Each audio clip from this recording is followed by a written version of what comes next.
மகா வணக்கம். ஐயா ஸ்டாலினின் டெல்லி பயணம் ரத்து. இந்த செய்தியை கேட்டதும் திக்குன்னு ஆயிடுச்சு. அதாவது ஐயா டெல்லி போய் இந்தியா கூட்டணி தலைவர்களோட பேச போகிறாருன்னு திமுக கும்பல் சொல்லிச்சு. இன்றைக்கி என்னடான்னா ஐயா போகலை, அவருக்கு பதிலாக பிரதிநிதி போகிறாருன்னு சொல்லுதாங்க. இப்படித்தான் ஐயா ஸ்டாலின் இந்தியா முழுக்க போய் பிரச்சாரம் பண்ண போகிறாருன்னு சொன்னாங்க.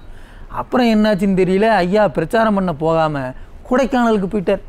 அதாவது ஐயாவோட செயல்பாடுகள் எல்லாமே இந்தியா கூட்டணியை விட்டு கொஞ்சம் விலகி இருக்கிற மாதிரியே இருக்குது. அங்கேயும் இல்லை இங்கேயும் இல்லை, நடுவில் நிற்கிறேன்னு பூனை மேல் மதில் மாதிரி.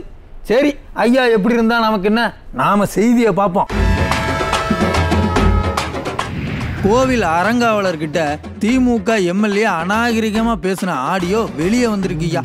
பல கோடி ரூபா சொத்து இருக்கிற அந்த கோவிலோட அறங்காவலர் பதவியை ராஜினாமா பண்ண சொல்லி திமுக எம்எல்ஏ தரப்பு மிரட்டுதான்.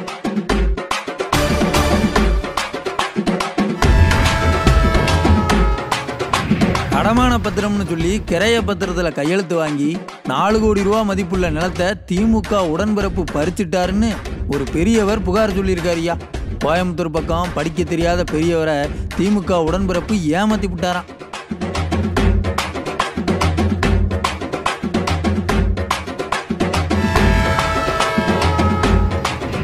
முதல்வரோட தனிப்பிரிவு அலுவலகத்தில் நிறைய காலி பணியிடங்கள் இருக்கான். இதனால் வேலை பார்க்க ஆள் இல்லாமல் இருக்கிற ஆட்கள் நிறைய வேலை பார்க்க வேண்டியதாக இருக்குன்னு புலம்புதாங்க ஐயா. முதல்வரோட ஆஃபீஸ்லேயே இந்த நிலைமைன்னா மற்ற ஆஃபீஸ்லாம் எப்படி இருக்கும்?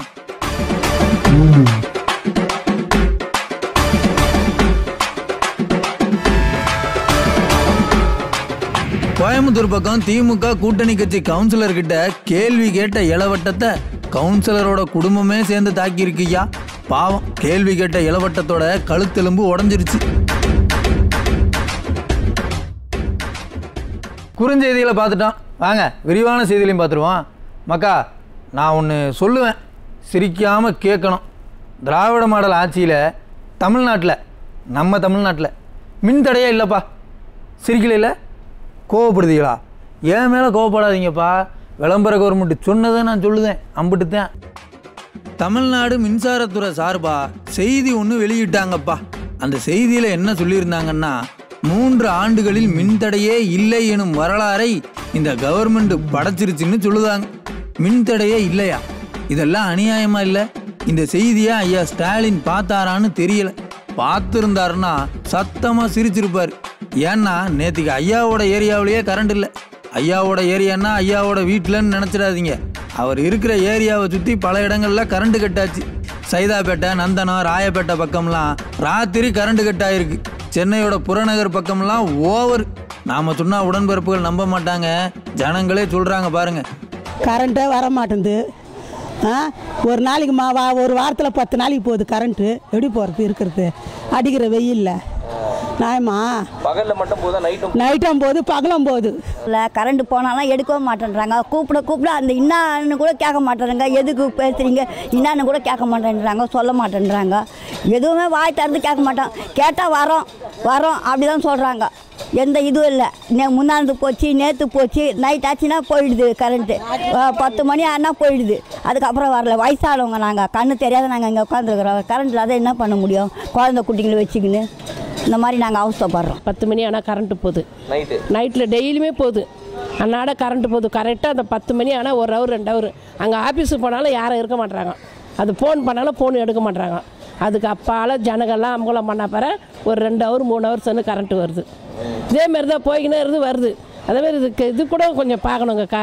இந்த ட்ரைனேஜ் ஃபுல்லாக அடுப்பு, அந்த பழுப்பு மொத்தம் போகுது. எப்படி குடியிருக்கிறது? பொட்டுது உள்ள அவசியம் போடு. நம்பியே உள்ளே இருக்க முடியாது. அது யாருமே நடவடிக்கை எடுக்கலை. இதெல்லாம் சும்மா சாம்பிள் தான்ப்பா. தமிழ்நாடு முழுக்க எங்கெல்லாம் கரண்ட் கட் ஆகுதுன்னு லிஸ்ட்டு போட்டு பேச ஆரம்பித்தோம்னா நாள் பூரா பேசிகிட்டே இருக்க வேண்டியதுதான்.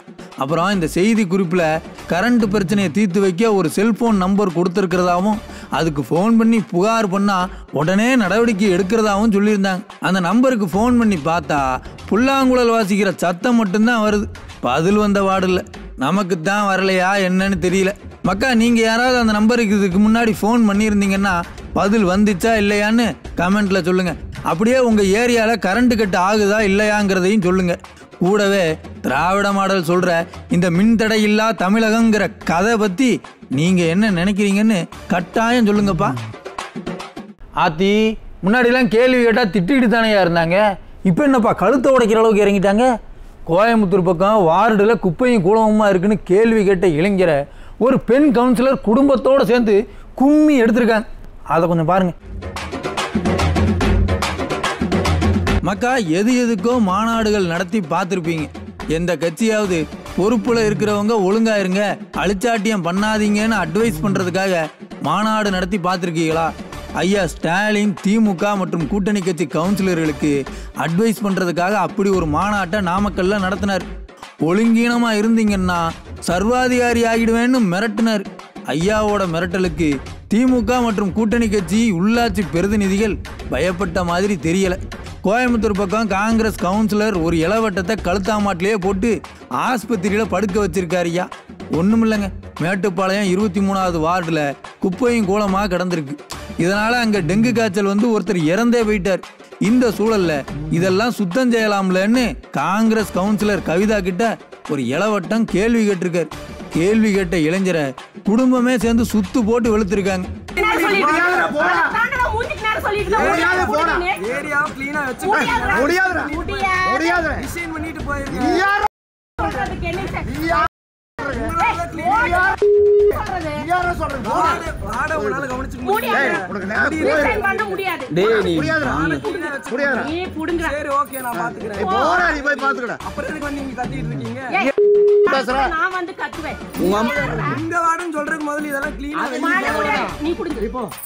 பாத்தீங்களா என்ன அடி?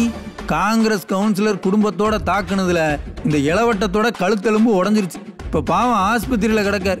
அதாவது தேர்தலில் ஓட்டு கேட்கையில கோட்டைக்கே வந்து கேள்வி கேட்கலாம்னு சொல்லுதாங்க. ஐயா ஸ்டாலின் தான் சொன்னாரு. இப்ப பாருங்க, கவுன்சிலரை கேள்வி கேட்டா கழுத்தை உடைக்கிறாங்க.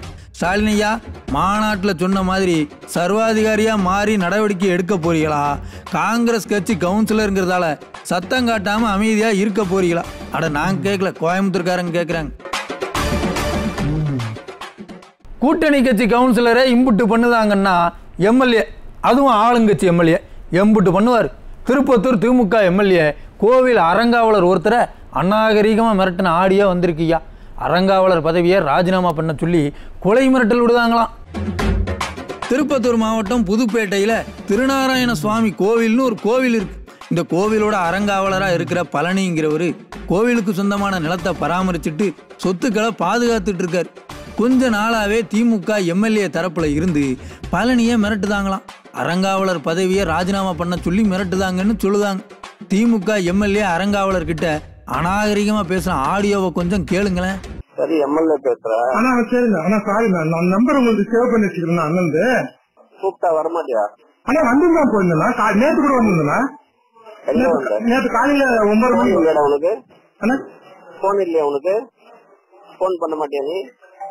போன் பண்ண அந்த 10 நாள் நின்று இப்ப போன் பண்ணா நீ வந்து வேலை காட்டுறியா நீ? காலேஜ் நின்று உன்னை அங்கேயே இறங்கி அடிச்சுப்பேன். ஒழுங்கா நீ ஆபீஸான ஒரு 1/2 மணி நேரத்துல வரலன்னா வேற மாதிரி பண்ணுவேன். ஆபீஸான வந்து எனக்கு போன் பண்ணு நம்பருக்கு. நேற்று காலையில கூட 10 மணிக்கு வந்தா பேசாத மூடின்னு ஆபீஸான போய் உட்கார வரேன். ஆபீஸான உட்கார நீ வர. கேட்டீங்களா? ஒரு எம்எல்ஏ மாதிரியா பேசுறாரு. எம்எல்ஏ மட்டும் இல்ல, எம்எல்ஏ தரப்பு ஆட்களும் வந்து மிரட்டுறதால எனக்கும் என் குடும்பத்துக்கும் பாதுகாப்பு வேணும்னு அறங்காவலர் பழனி அழுது குழம்பிக்கிட்டு இருக்காரு. நல்ல தம்பி எம்எல்ஏ வந்து ஒரு வாரமா வந்து என்ன மிரட்டுறாரு. வீட்டுங்களுக்கெல்லாம் ஆள் அனுப்புறாரு. ராஜினாமா கடிதம் வந்து எழுதி கொடுத்துட்டு போ அப்படின்னு சொல்லி என்ன மிரட்டுறாரு. எங்களுக்கு பாதுகாப்பு இல்லை. என் மனைவி, எனக்கு என் மனைவி, என் பிள்ளைங்களுக்கு 2 பெண் பிள்ளைங்களை வச்சுன்னு இருக்கிறேன். எனக்கு பாதுகாப்பு இல்லை. என் உயிருக்கு எதனா ஆச்சுனாக்கா அது நல்ல தம்பி எம்எல்ஏ தான் முழுக்க சாரம். ஸ்டாலினியா பார்த்துக்கிடுங்க, நீங்கள் ஏதோ விடியலை கொடுக்க போறீங்கன்னு நம்பி ஜனங்க ஓட்டு போட்டாங்க. ஓட்டை வாங்கி ஜெயிச்ச உங்கள் எம்எல்ஏ நல்ல தம்பி என்ன வேலை பார்க்காருன்னு பாருங்க. இதுதான் நீங்கள் கொடுக்குறேன்னு சொன்ன விடியலா? இது முதல்ல தெரிஞ்சிருந்தா ஜனங்க ஓட்டே போட்டிருக்க மாட்டாங்க. அட நான் சொல்லலை, ஜனங்க தான் சொல்கிறாங்க. திமுக ஆட்சியில் நில அபகரிப்பு, நில மோசடி அப்படின்லாம் செய்தி வராமல் இருந்தால் தான் ஆச்சரியப்படணும். நில மோசடின்னு செய்தி வந்ததுன்னா ஆச்சரியப்பட தேவையில்லை. கரண்ட் கட்டையும் கழக ஆட்சியையும் எப்படி பிரிக்க முடியாதோ அது மாதிரி தான் இந்த நில மோசடியும். கோயம்புத்தூர் பக்கம் திமுக உடன்பிறப்பு ஒருத்தர் நூதன மோசடி ஒன்று பண்ணியிருக்காரு. அந்த செய்தியை பாருங்கள். கோயம்புத்தூர் பக்கம் இருக்கிற போலுவாம்பட்டியில் வெள்ளையங்கிரின்னு ஒரு பெரியவர் இருக்கார். இவர் நிலத்தை பேங்க்கில் கொண்டு போய் அடமானம் வச்சு கடன் வாங்கியிருக்கார். கடனை கட்ட முடியாததால் பேங்க்கு நோட்டீஸ் கொடுத்துருச்சு. எப்படியாச்சும் காசை கட்டி பேங்க்ல இருந்து நிலத்தை மீட்கணும்னு சொல்லி ஈஸ்வரமூர்த்தின்னு ஒரு ஃபைனான்சியர் கிட்ட 30 லட்சம் கடன் கேட்டிருக்காரு. ஈஸ்வரமூர்த்தி திமுக உடன்பிறப்பு. அந்த உடன்பிறப்பு என்ன சொல்லியிருக்காரு, கடன் கொடுக்கேன், ஆனால் அதுக்கு பதிலாக 4 கோடி ரூபா மதிப்புள்ள ஒரு நிலத்தை அடமானமாக கொடுங்கன்னு கேட்டிருக்காரு. அடமானம் தானே, அப்புறமா மீட்கலாம்னு பெரிய ஒரு வெள்ளையங்கிரியும் ஒத்துக்கிட்டார். அங்கே தான் உடன்பிறப்பு ஒரு வேலையை பார்த்துருக்காரு. அடமான பத்திரம்னு சொல்லி கிரைய பத்திரத்தில் கையெழுத்து வாங்கி மொத்தமாக வாங்கிட்டார். திருப்பிட்டு வந்து அடமானம் பத்திரமா அவருக்கு எழுதி கொடுக்கறதா தான் பேச்சுங்க.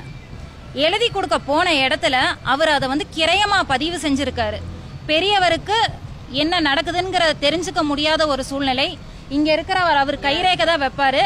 இவங்க யாருக்குமே படிப்பறிவு கிடையாதுங்க. பாருங்க என்னெல்லாம் நடக்குன்னு. காவல்துறையும் திமுக உடன்பிறப்புக்கு ஆதரவா தான் இருக்காங்கன்னு பாதிக்கப்பட்டவங்க சொல்றாங்க. மறுகரையம் பண்ணித்தரேன்னு சொல்லி மோசடி பண்ணிட்டாங்கன்னு பாவம் இப்ப பெரியவங்க கடந்து நொந்துகிட்டு இருக்காங்க. ஒரு சொத்து பறி போகுதுன்னு சொன்னா அதெல்லாம் எம்புட்டு பெரிய வழி தெரியுமா? இந்த வேதனையெல்லாம் எங்க சொல்லி அழுகுறது? மக்கா, ஒரு அரசாங்கத்தோட நிர்வாக திறமை எப்படி இருக்கணும்னு இன்னைக்கு ஒரு உதாரணத்தை சொல்ல போறேன். அதிமுக ஆட்சியில் கொரோனா வந்தது. யாரும் வீட்டை விட்டு வெளியில் வர முடியல, ரேஷன் கடை பக்கம் போக முடியல. எல்லாருக்கும் பொருளை கொடுக்கணும்னு சொல்லி 3501 நடமாடும் ரேஷன் கடைகளை அப்போ தயார் பண்ணாங்க. வீட்டு வாசலுக்கே பொருளை கொண்டு வந்து கொடுத்தாங்க. அதுதான் நிர்வாகம். இன்றைக்கி எந்த பேரிடரும் இல்லை, ஆனால் இந்த கவர்மெண்டால் ஒரு பருப்பை கூட ஒழுங்காக போட முடியல. இது நிர்வாகமா? அட நான் சொல்லலப்பா, நீங்களே முடிவு பண்ணிக்கோங்க. சரி மக்களே, இன்றைக்கி நிகழ்ச்சி இதோட முடிஞ்சது. நாளைக்கு மறுபடியும் வந்து உங்களை சந்திக்கிறேன். நன்றி, வணக்கம்.